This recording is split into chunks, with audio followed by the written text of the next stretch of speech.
দর্শক, ২১ সংবাদ শিরোনামে আপনাদের স্বাগত জানাচ্ছি। আমি রাজীব জামান। নতুন বছর ইতিবাচক রাজনীতিতে ফিরে আসতে বিএনপির প্রতি আহ্বান জানিয়েছেন আওয়ামী লীগের সাধারণ সম্পাদক ওবায়দুল কাদের।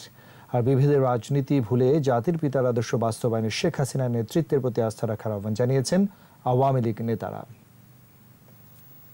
জাহাঙ্গীররা ভিত গড়ে দিয়ে গেছে বলেই আজকে অনেক কিছু আমরা অতিক্রম করতে পারছি এবং মাননীয় প্রধানমন্ত্রী যে সেই সোনার বাংলা, বঙ্গবন্ধুর স্বপ্নের বাংলা তৈরি করতে যাচ্ছেন, সেখানে জাহাঙ্গীররা একটা সিঁড়ি তৈরি করছে।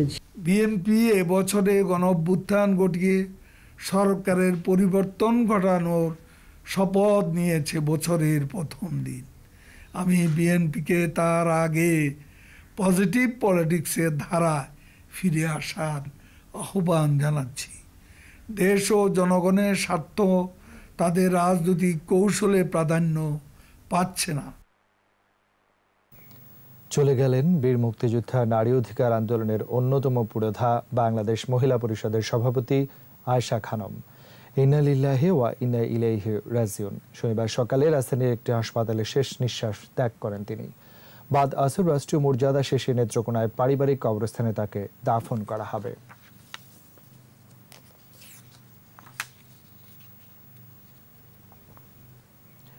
সারা দেশে দ্বিতীয় দিনের মতো চলছে পাঠ্য বই বিতরণ। নতুন বইয়ে আনন্দিত শিক্ষার্থীরা। ময়মনসিংহে শিক্ষার্থীদের হাতে নতুন বই তুলে দিচ্ছে শিক্ষা প্রতিষ্ঠানগুলো। শিক্ষকরা জানান, করোনা প্রতিরোধে এক এক দিন এক এক শ্রেণীর শিক্ষার্থীদের হাতে বই দেওয়া হবে।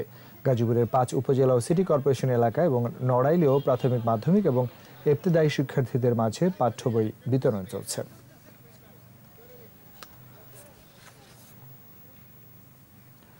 গাইবান্ধায় রংপুর চিনি কলে আখ মাড়াই বন্ধ ছাঁটাইয়ের প্রতিবাদে বিক্ষোভ করেছে শ্রমিকরা। এ সময় ব্যবস্থাপনা পরিচালককে অবরুদ্ধ করে রাখা হয়। সকাল থেকেই ব্যবস্থাপনা পরিচালকের অফিসের সামনে জড়ো হয় শ্রমিকরা। তাদের অভিযোগ, ৯০ জন শ্রমিককে বিনা নোটিশে ছাঁটাই করেছে কর্তৃপক্ষ। যদিও চিনি শিল্প সংস্থার বিজ্ঞপ্তিতে বলা হয়েছিল কোনো শ্রমিককেই ছাঁটাই করা হবে না। অবিলম্বে ছাঁটাইকারীদের পুনর্বহাল এবং আখ মাড়াই চালু করা না হলে কঠোর আন্দোলনের হুঁশিয়ারি দেন শ্রমিকরা। সুনামগঞ্জে দিড়াইয়ে চলন্ত বাসে কলেজ শিক্ষার্থীকে ধর্ষণ চেষ্টা মামলার মূল আসামি বাস চালক শহীদ মিয়াকে গ্রেফতার করেছে সিআইডি। জিজ্ঞাসাবাদের জন্য তাকে ঢাকা আনা হচ্ছে। পুলিশ জানায়, শহীদ মিয়াকে সুনামগঞ্জের পুরাতন বাস স্টেশন থেকে গ্রেফতার করা হয়। ২৬ ডিসেম্বর সিলেটের লামা কাজী থেকে দিড়াইয়ে যাবার পথে চালক ও হেলপার ওই শিক্ষার্থীকে ধর্ষণের চেষ্টা করে। সে সময় তিনি চলন্ত বাস থেকে লাফিয়ে পড়ে রক্ষা পান। এই ঘটনায় মামলা হলে ২৭ ডিসেম্বর রাতে বাসের হেলপার রশিদ আহমেদকে ছাতকের বুড়াইগাঁও থেকে গ্রেফতার করে পিবিআই।